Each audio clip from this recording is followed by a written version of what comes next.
Where the Cottonwoods Guard the River. Part 1, A Ranch Worth Fighting For. Wyoming Territory, October 1886. The last light of the day spilled across the prairie like molten gold, turning every blade of dry grass into fire. A cool wind drifted down from the Bighorn Mountains, carrying the scent of sagebrush and the promise of an early winter. Evelyn Harper stood alone beside a weathered fence, watching nearly 400 head of cattle move slowly toward the south pasture. A year earlier, she had never imagined this view would belong to her.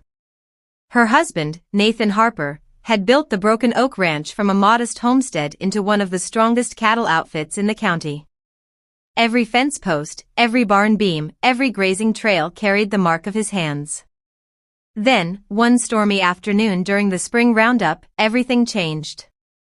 A frightened herd stampeded through a narrow canyon. Nathan rode in to turn them before they crashed into the younger cattle. He succeeded, but his horse stumbled on loose rock.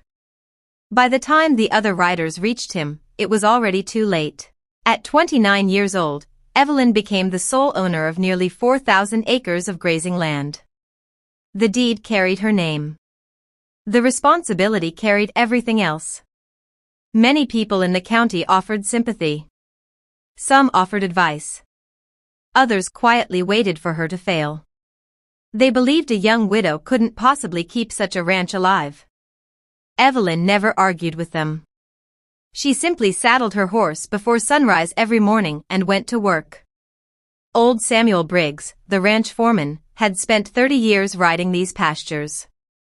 His beard had turned white long ago, but his eyes remained sharp enough to spot a broken fence half a mile away. One chilly morning he removed his hat as Evelyn studied the ranch ledger. "We're short on riders," he said. "I know. The fall roundup starts in 2 weeks." "I know that too." Samuel hesitated. "There are men in town looking for work." "There are. They may not like taking orders from a woman." Evelyn closed the ledger. "Then they'll be free to find work somewhere else." Samuel smiled for the first time that week. "That's exactly what your husband would have said." She looked away before he noticed the sadness returning to her face. 2 days later she rode into the town of Silver Creek. The hitching rails outside the general store were crowded with horses. Cowboys laughed outside the saloon while freight wagons rattled through muddy streets. Inside the stockyard office, Evelyn pinned a handwritten notice to the wall. Experienced ranch hands wanted. Fair wages. Broken Oak Ranch. Report immediately. She signed only her initials. Not because she was ashamed. Because she had learned people treated the advertisement differently once they knew a widow owned the ranch. By sunset 4 men had arrived. The first talked more than he listened. The second complained before unloading his saddle. The third asked twice whether the real boss would eventually return. None lasted longer than 3 days. Only one remained. His name was Luke Mercer. He arrived riding a dark bay gelding with worn saddlebags, a rolled blanket, and very little else. He looked about 35. His hat had faded from years beneath western skies. The lines around his eyes suggested long trails and hard winters more than age itself. Samuel studied him carefully.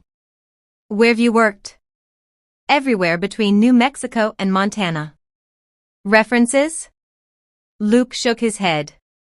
"Just the work." Samuel frowned. "That's not much." "It usually isn't." Evelyn had listened quietly from the porch. There was something unusual about him. He wasn't trying to impress anyone. He wasn't asking for favors. He simply stood there waiting for an answer. Finally she spoke. "Can you break a difficult horse?" Luke glanced toward a young chestnut colt kicking at the corral fence. "I can try." "Show me." The ranch hands gathered around the rails. The colt had thrown 3 riders already. Most expected another spectacle. Luke entered the corral slowly. He didn't chase the animal. He didn't swing ropes.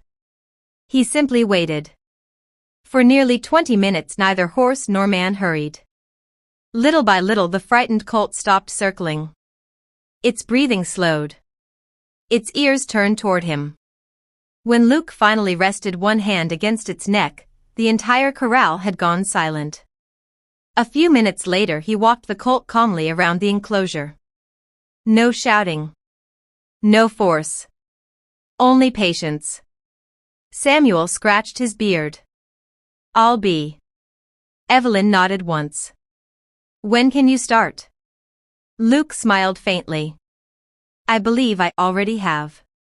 The days that followed proved the decision right. Luke repaired fences before anyone asked. He noticed sick calves before they weakened. When a wagon axle snapped 15 miles from the ranch, he fashioned a temporary repair from cottonwood branches and rawhide, bringing both supplies and horses home before nightfall. He never boasted. Never demanded attention. He simply worked. Even Samuel slowly stopped questioning him. One evening while branding calves, Samuel leaned toward Evelyn. "That fellow's different. I noticed." "You trust him?" She watched Luke helping a frightened young ranch hand calm his horse. "I think I do." Samuel nodded thoughtfully. "Then maybe I should too." Not everyone admired the growing success of Broken Oak Ranch. Several miles east stood the enormous Red Bluff outfit. Its owner, Victor Langston, had spent 20 years buying neighboring properties. Whenever drought struck, he appeared with generous offers. Whenever families refused, somehow another hardship soon followed. Some said it was coincidence. Others weren't so certain. Victor rode into Broken Oak one bright afternoon wearing polished boots and an expensive black coat better suited to a banker than a cowboy. He smiled politely. "Mrs. Harper." "Mr. Langston. I've come with an offer." "I'm listening." "I'd like to purchase your ranch." "It isn't for sale." I expected that answer. He removed a folded map from his saddlebag. "The North Fork River crosses both our properties." Evelyn unfolded the map. Red lines marked recently purchased parcels upstream. "You've been buying land." "For years." "And?" Victor smiled again. "Water decides everything out here." Samuel's expression hardened. Victor continued. "Dry winters have a habit of changing people's minds." Evelyn carefully folded the map. "My answer remains the same." Victor placed his hat back on his head. "Very well." He looked toward the distant river. "I've learned patience often accomplishes what force never can." Then he rode away. Neither Evelyn nor Samuel spoke until the dust settled. Finally Samuel muttered quietly, "I don't trust a man who smiles that much." Evelyn continued watching the trail. "Neither do I." That evening the ranch grew quiet beneath a sky crowded with stars. Luke repaired a broken gate near the horse pasture while coyotes howled somewhere beyond the hills. Evelyn walked over carrying 2 cups of coffee. "You've been working since sunrise." "So have you." She handed him 1 cup. "For helping today." "It didn't need helping." "It still deserved thanks." Luke accepted the cup. For several minutes neither spoke. The silence felt comfortable. Finally Evelyn asked, "Why'd you stop owning your own place?" Luke stared toward the distant mountains. "I learned something." "What's that?" "The land doesn't always belong to the person willing to work hardest." His voice carried no anger. Only experience. Evelyn understood more than he realized. Across the dark pasture, the wind rustled through the cottonwood trees lining the North Fork River. Neither of them knew that before winter arrived, those same waters would decide the future of Broken Oak Ranch, and perhaps both of their lives. The river that remembered. The first hard frost settled over Broken Oak Ranch before dawn, leaving every blade of grass coated in silver. By sunrise, the ice had begun to melt beneath the pale autumn light, and the ranch slowly came alive. Horses stamped impatiently in the corral, cattle drifted toward the lower pasture, and smoke curled from the bunkhouse chimney. Luke Mercer was already riding the north fence before breakfast. He had developed the habit of checking the ranch long before anyone else climbed out of bed. Samuel Briggs claimed a good cowboy trusted his instincts. Luke had learned long ago that instincts often arrived before trouble. This morning, they did. He reached the North Fork River just as the sun cleared the eastern hills. Something wasn't right. The water flowed slower than it had only 3 days before. The current that usually rushed around the bend now barely covered the stones along the riverbank. Luke dismounted and knelt beside the water. Fresh wagon tracks crossed the muddy bank. Heavy boot prints surrounded them. Someone had been working here during the night. He followed the tracks upstream. Less than half a mile beyond the Broken Oak property line, he found the answer.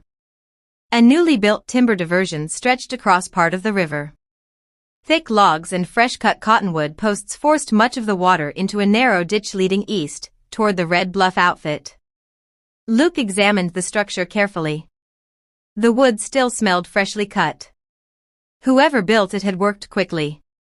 He turned his horse around and rode hard for the ranch. Evelyn was repairing harness straps when Luke entered the barn. "You'd better come with me." She looked up immediately. "What happened?" "The river."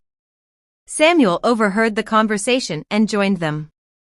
Within minutes the 3 riders were racing toward the north pasture. When Evelyn saw the diversion, she felt her stomach tighten. "The river's already dropping." Samuel climbed off his horse. "This wasn't here last week." "No," Luke replied. "It was built last night." Evelyn stared across the fence toward the neighboring land. "You think Langston did this?" Luke answered carefully. "I don't know who swung the hammers. But I know who benefits." They had barely returned home before another rider appeared. Victor Langston. He rode through the front gate as though he had been invited. "Morning, Mrs. Harper. What do you want?" "I thought I'd see how your cattle are handling the lighter flow." "You already know." Victor smiled. "I hear things." Samuel stepped forward. "The river's been tampered with." Victor looked genuinely surprised. "Has it? You expect us to believe you know nothing about it?" "I expect nothing." He paused. "I simply came to repeat my offer. The ranch isn't for sale. It becomes more difficult to manage every day." "We'll manage." Victor studied Evelyn for a long moment. "I admire determination." "Good. But determination doesn't always fill watering holes." Without another word, he turned his horse and rode away. Samuel watched him disappear. One day, the old foreman muttered, "That man's smile is going to cost somebody everything." That afternoon Luke saddled his horse again. "I'm riding into Sheridan." "What for?" "I want to see the county survey office." Samuel looked surprised. "You know survey work?" Luke nodded. "Years ago." "You never mentioned it." No one asked. By sunset he reached the small courthouse. The clerk searched through shelves of leather-bound records. Finally he returned carrying several dusty ledgers. "The North Fork has been argued, where the Cottonwoods guard the river." Part 3, Riders Before Dawn. 3 days passed without rain. Each morning, the North Fork River ran a little lower. The ponds that watered Broken Oak Ranch shrank beneath the autumn sun, and the cattle crowded closer together along the muddy banks. Samuel Briggs watched them with growing concern. "If this keeps up," he said one evening, "we'll have to move half the herd before winter." Evelyn folded the ranch ledger shut. "We're not moving." Samuel looked at her. "You still believe we can stop Langston?" "I believe this ranch has survived too much to be stolen by a man with a map and a lawyer." Luke, sitting quietly near the fireplace, finally spoke. "Then we'd better prove the river belongs where it's always flowed." The next morning, Luke left before sunrise carrying only his saddlebag, a notebook, and an old brass compass. Instead of riding toward town, he followed the river upstream. Every mile revealed another piece of the story. He found weathered fence posts half buried in the ground. He discovered abandoned cattle crossings worn smooth by decades of hooves. Near an old cottonwood grove, he uncovered the remains of a wooden bridge that had collapsed years before. Someone had used this crossing for a very long time. He carefully sketched everything into his notebook. By afternoon he reached a lonely homestead belonging to 80-year-old Elijah Morgan.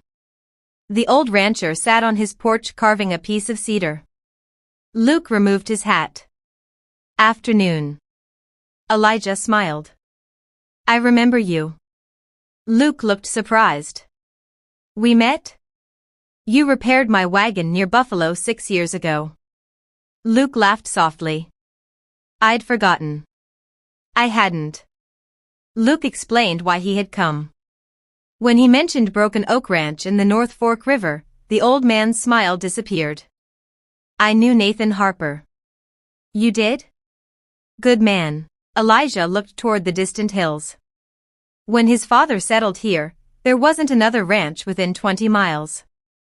The Harpers always watered cattle from that river? Every season. For how long? The old rancher leaned back. Longer than most folks around here have been alive. Luke wrote every word. Would you swear to that? I surely would. Meanwhile, Evelyn faced trouble of another kind. A cattle buyer from Cheyenne arrived unexpectedly. He walked through the herd before making an offer. The cattle are healthy, he admitted. But folks are saying the ranch may lose its water. We won't. Maybe not. He shrugged. I still have to consider the risk. His offer was nearly 30% below market value. Evelyn handed the paper back. I'm not selling at that price. You may not get another. Then I won't sell. The buyer tipped his hat politely and rode away. Samuel watched him disappear. Words spreading. Evelyn nodded. Exactly how Langston wanted. Late that afternoon Luke returned with pages of notes. He spread them across the kitchen table. I found old crossings, abandoned fence lines, and 3 families willing to testify the river has watered this ranch for over 20 years. Samuel studied the sketches. This is good. It's only the beginning. Luke pointed toward the map. We need more. How many? As many as we can find. Evelyn looked at the growing pile of papers. You've been writing for 12 hours. So? You should rest. Luke smiled. I'll sleep after the ranch is safe. For the first time in months, Evelyn smiled without forcing it.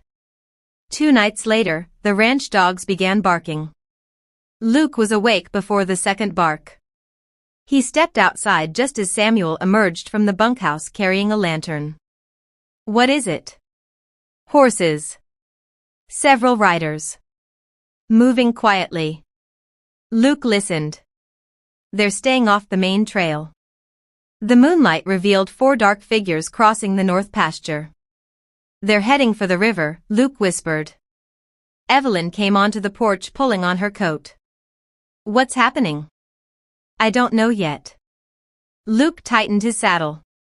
I'm going. So am I. No. She looked at him firmly. This is my ranch. He couldn't argue with that. Within moments they were riding side by side through the darkness. The cold wind cut across the open prairie. The only sounds were hoofbeats and the distant rush of the river. As they approached the diversion, they saw lantern light flickering between the trees. 4 men were unloading fresh timbers from a wagon. One climbed into the river with a hammer. They're making it bigger, Samuel whispered. Luke rode forward. That's far enough. Every man froze. One reached toward the rifle hanging from his saddle. Luke's voice remained calm. I wouldn't. For several long seconds, no one moved. Then another rider appeared from the darkness. Victor Langston. He guided his horse into the lantern light. I wondered how long it would take before someone noticed. Evelyn stared at him. You've crossed onto our side of the river. Victor looked around casually. Have I? You know you have. The survey markers disagree. Luke answered before Evelyn could. They don't. Victor turned toward him. So you've been reading records. I've been reading the truth. Victor smiled faintly. Truth has a curious habit of changing when lawyers get involved. Luke didn't raise his rifle. He simply rested one hand near it. I don't intend to solve this with bullets. Wise choice. Victor looked at the unfinished diversion. My men are leaving. One of the workers protested. But sir. They're leaving. Reluctantly, the workers climbed back onto their horses. Victor tipped his hat toward Evelyn. We'll continue this somewhere warmer than a riverbank. He turned his horse. The courthouse. The riders disappeared into the darkness. Samuel let out a slow breath. I was certain somebody was about to start shooting. Luke finally relaxed. A gunfight would have settled nothing. Evelyn looked at the unfinished diversion. No. She watched the river struggle through the narrow opening. It would have only buried the truth beneath more trouble. The moon reflected across the slow-moving water as the four of them stood silently beside the river. None of them realized that Victor Langston had already filed new legal papers 2 days earlier. By the time the sun rose, the biggest fight for Broken Oak Ranch would no longer be on the river. It would be inside the courtroom. The first snow of the season dusted the high ridges before sunrise. It wasn't enough to cover the prairie, but it was enough to remind every rancher in the valley that winter was coming. Broken Oak Ranch needed water, hay, and strong fences if it hoped to survive the months ahead. Evelyn Harper stood outside the barn, watching ranch hands stack the last wagon loads of hay. Samuel Briggs walked over, carrying a folded envelope.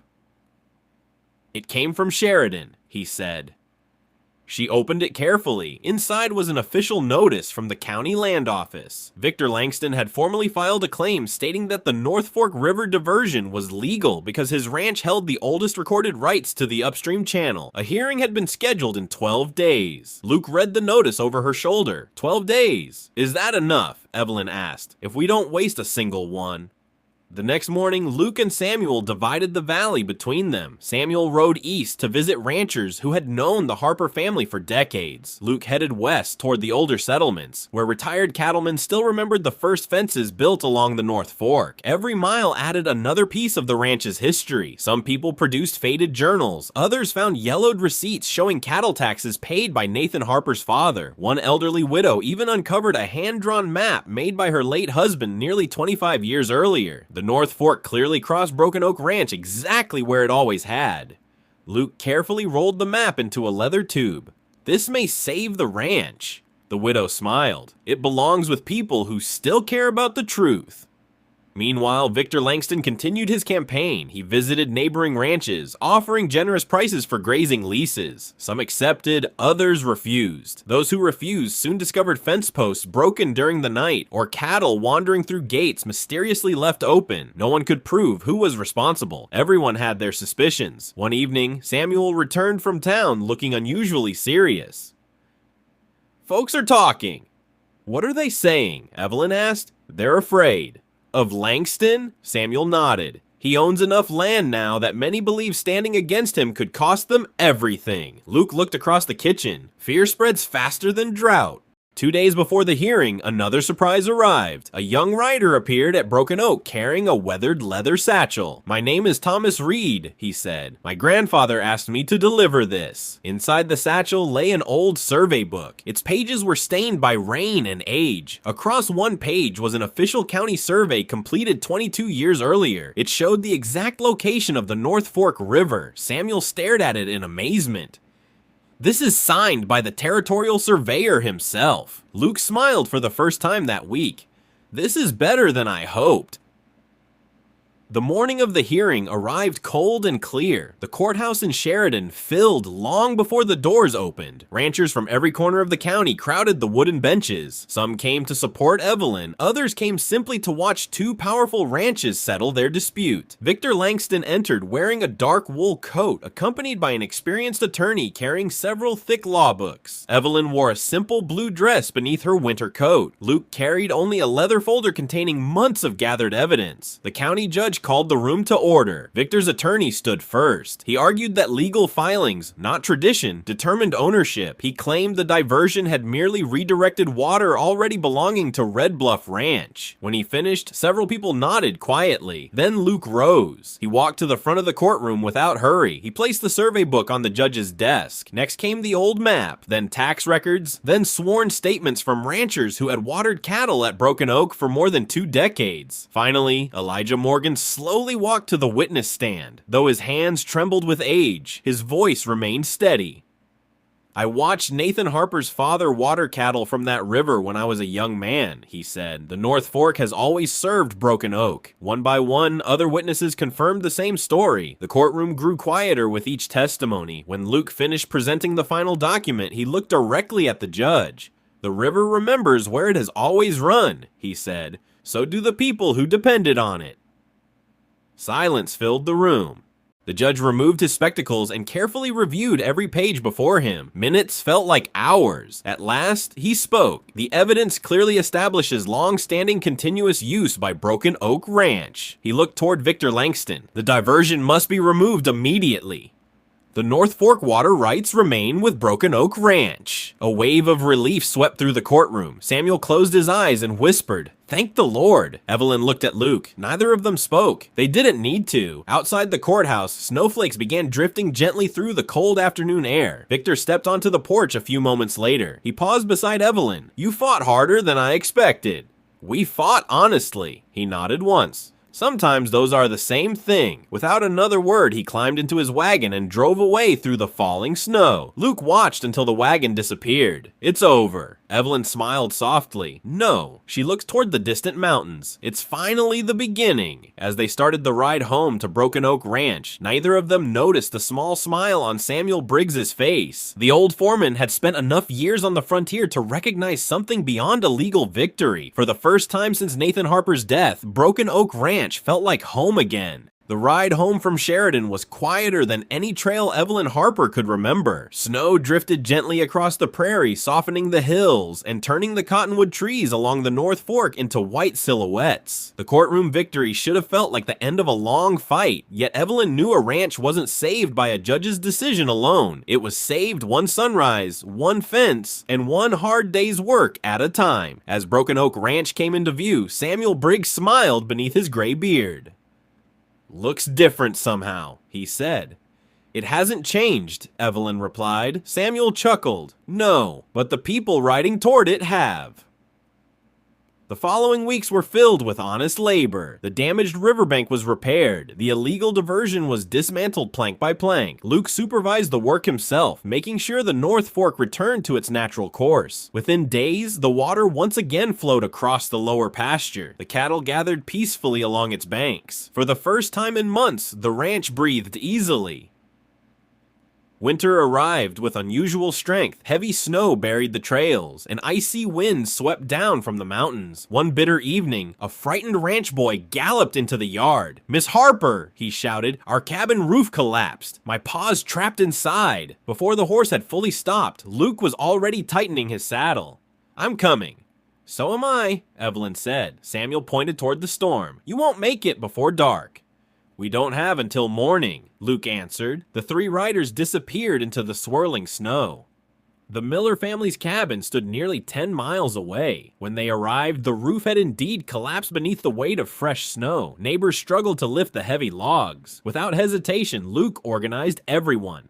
"You 3, clear the doorway. You 2, cut support poles. Evelyn, check anyone we pull out." Working together beneath freezing winds, they finally reached Mr. Miller, bruised but alive. The family embraced him through tears. Mrs. Miller looked at Evelyn. "We'll never forget this." Evelyn smiled warmly. "That's what neighbors are for." News of the rescue spread quickly across the valley. People who had once doubted Broken Oak Ranch now spoke of something different. Not its cattle, not its land, its people. Neighbors began helping one another repair barns before storms arrived. Shared branding crews became common again. When one ranch lost horses to a blizzard, others donated replacements without asking payment. Even old feuds slowly disappeared. Samuel noticed the change. "We've been so busy protecting our own fences," he said. "We nearly forgot this valley only survives when we stand together."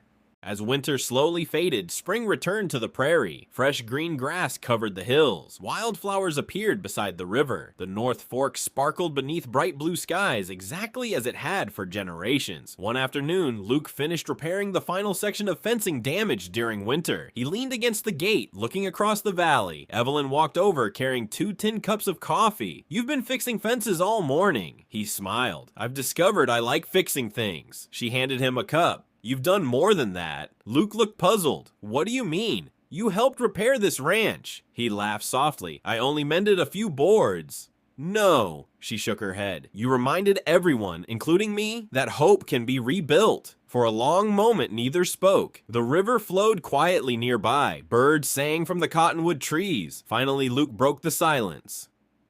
"When I first rode through your gate, you were planning to leave as soon as the job ended." "I was." "What changed?" He looked across the fields where ranch hands laughed while driving cattle toward fresh pasture. "I found something worth staying for several weeks later. Broken Oak Ranch hosted the county's annual spring gathering. Families arrived from every direction. Children raced through open fields. Fiddlers played lively tunes inside the barn. Long wooden tables overflowed with fresh bread, roasted beef, vegetables, and homemade pies. Samuel stood to make a toast. "I've worked cattle for over 30 years. The crowd grew quiet. "I've seen good seasons and bad ones. I've seen droughts, blizzards, and men lose hope. But I've also learned something." He looked toward Evelyn and Luke. "A ranch isn't measured by the number of acres it owns. It's measured by the character of the people willing to protect it." Everyone raised their cups. "To Broken Oak! To Broken Oak!" the crowd answered. As the celebration continued, Luke led Evelyn outside. The sun was setting behind the distant mountains, painting the prairie in shades of gold and amber. The same river that had nearly divided neighbors now reflected the evening sky in peaceful silence. Luke reached into his coat pocket and removed a small velvet pouch. Inside rested a simple silver ring. "It isn't fancy," he said. "It doesn't need to be. Evelyn Harper," he smiled nervously. "I've wandered long enough. If you'll have me, I'd like to spend the rest of my life building something instead of leaving it behind." Tears filled Evelyn's eyes. She laughed softly before answering. "I thought you'd never ask." She slipped the ring onto her finger. Behind them, the ranch bell rang for supper. Samuel watched from the porch and quietly smiled. "I figured that was coming," he whispered. That autumn, the harvest was the best Broken Oak Ranch had seen in years. The river ran full. The cattle were healthy. New barns stood where old ones had once leaned. Neighbors who had once lived as strangers now worked together whenever hardship appeared. Luke and Evelyn were married beneath the old cottonwood trees beside the North Fork River.